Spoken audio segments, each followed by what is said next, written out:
What up? Welcome to BFPN. I'm Oak Tree Van Pelt alongside my colleague BMuz Smith. Here are your highlights from Week 7 of BMuz 2015.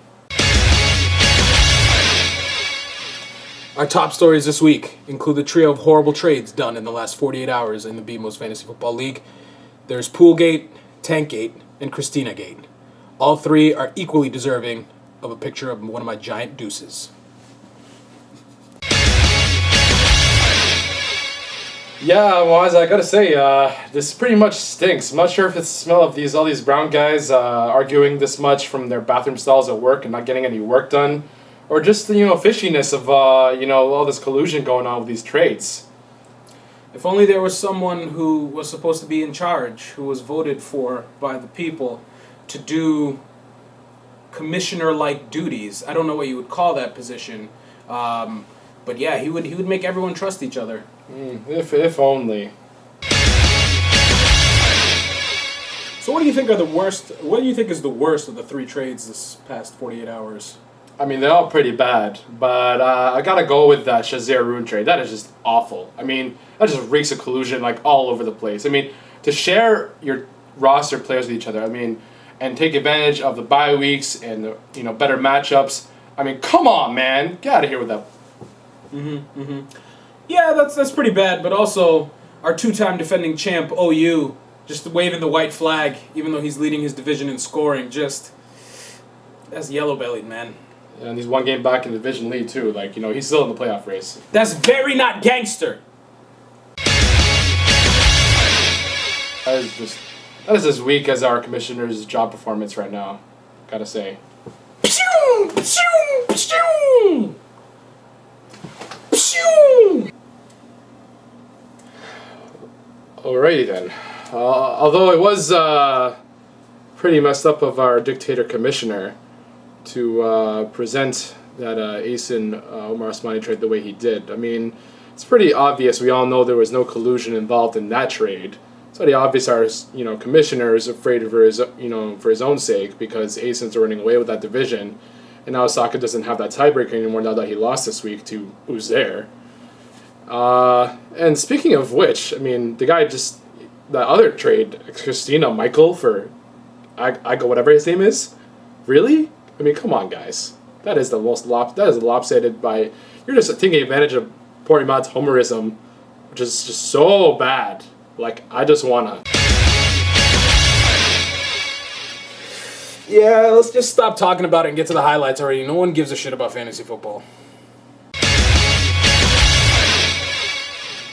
You know what? I agree. Let's do it. Here are your Week 7 highlights. Oh, God. Our projected game of the week featured hottest team in the league coming in with Ibad versus one of the other top teams in Hassan Ali. And, prior to this week, Ibad is really disproving the notion that nice guys finish last. But is Ibad really a nice guy? We have an exclusive one-on-one interview with Ibad himself with our field reporters. Take a look. Hello, we are here with one of the hottest teams in the league right now, Ibad. Ibad, what do you attribute to your team's successes so far this year? Well, Those are some strong words from Ibad there. Let's see if his team can back it up this week. So here we see he's going against Hassan Ali, the challenger, who had a heartbreaking loss last week to Shazad.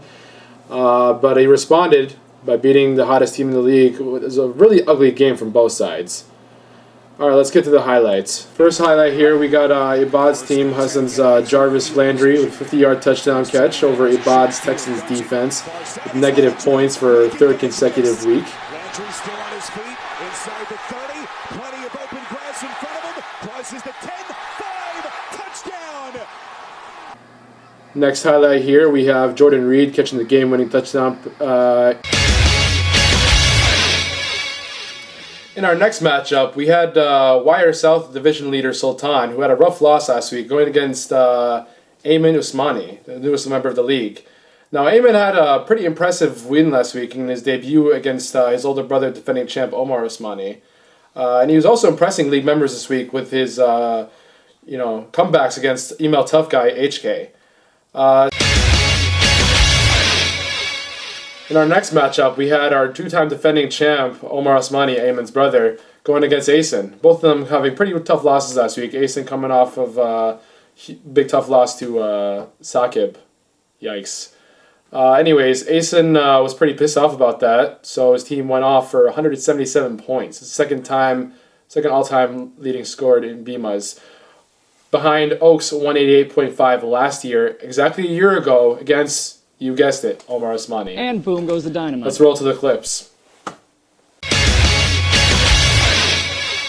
And our next match is HK over Oak with a score of 140.9 to 111.2.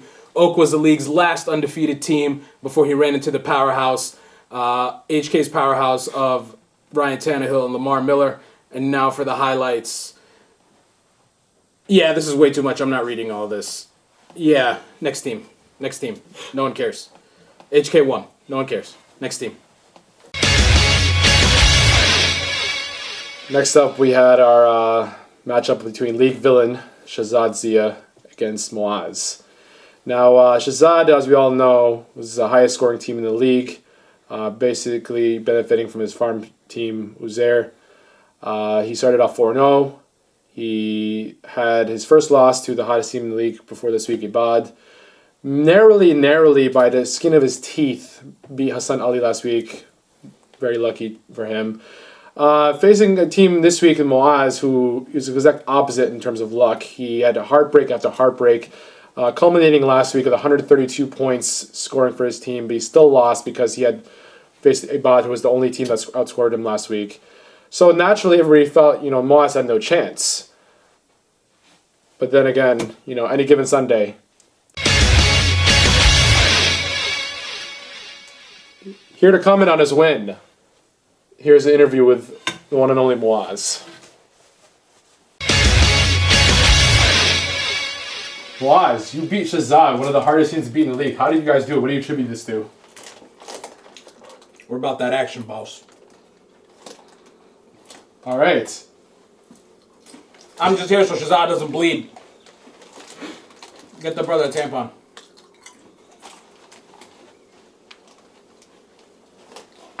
We're about that action, boss.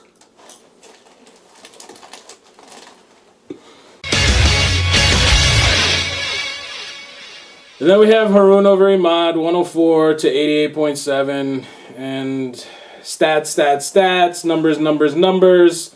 Sports, winner, loser, snake biting an old bald guy in the face. Next.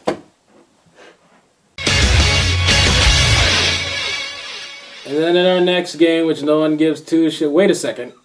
Ozair beats Sakib? Sakib, you're the worst. You're the worst, you balding old man. Oh, you're so terrible. How do you lose by 12 to Ozair? Oh, good God. Oh, Phillip Rivers and Danny Amendola. How do you lose to two cracker-ass crackers like that? Please jump off a bridge and save us all your ineptitude, okay? You're the worst commissioner ever, and yes, you deserve to die, and I hope you burn in hell.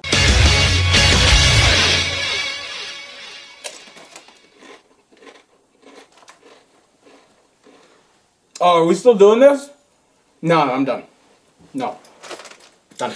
Finito. Fin. No más.